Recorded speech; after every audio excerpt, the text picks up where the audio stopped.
शेतकरी बंधूंनो, नांगरणी करत आणि त्याआधी आपण शेतामध्ये शेणखत प्रक्रिया करत आहे. म्हणजेच आपण नांगरणी करायच्या आधी शेतामध्ये शेणखत आपण टाकून घेतो. म्हणजेच ट्रालीने आणून आपण शेतामध्ये टाकतो. त्यानंतर प्रत्येक वळीमध्ये आपण शेणखत प्रक्रिया करतो, म्हणजे फेकून देतो. त्यानंतर आपण ट्रॅक्टरच्या साहाय्याने आपण अशा प्रकारे आता नांगरणी चालू आहे. तर अशा प्रकारे तुम्ही नियोजन करता तर ते आपल्या तिथे 100% चुकीचं आहे. म्हणजेच आपल्याला तिथे चांगल्या प्रकारे तिथे रिझल्ट लागत नाही. म्हणजेच आपण जी नांगरणी करतो तर ती नांगरणी आपली तिथे खोलपर्यंत जाते.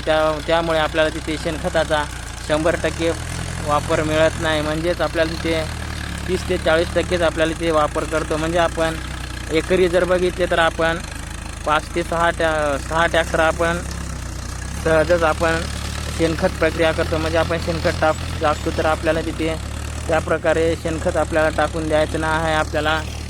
आपल्याला नांगरणी झाल्यानंतर शेतामध्ये आपल्याला शेणखत आणून टाकायचं आहे. झाडाखाली आपल्याला तिथे शेणखत ठेवायचं आहे.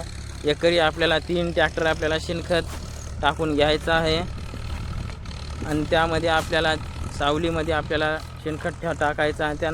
त्यानंतर आपल्याला आपण कापसाची लागवड केल्यानंतर आपल्याला तिथे जेव्हा आपला कापूस 4 पानाचा होतो त्या अवस्थेमध्ये आपल्याला तिथे जे शेणखत असते तर आपलं साठवणूक केलेले ते आपल्याला फट्ट्यामध्ये पूर्णपणे फेकून द्यायचं आहे.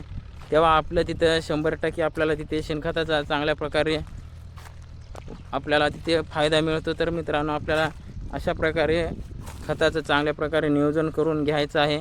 तर आपल्याला नांगरणीच्या आधी शेणखत प्रक्रिया बिलकुल करून नाही घ्यायची आहे. ते आपल्याला 100% नुकसान होतं. तर मित्रांनो, अशा प्रकारे आपल्या इथं नियोजन चालू आहे समजा शेतामध्ये.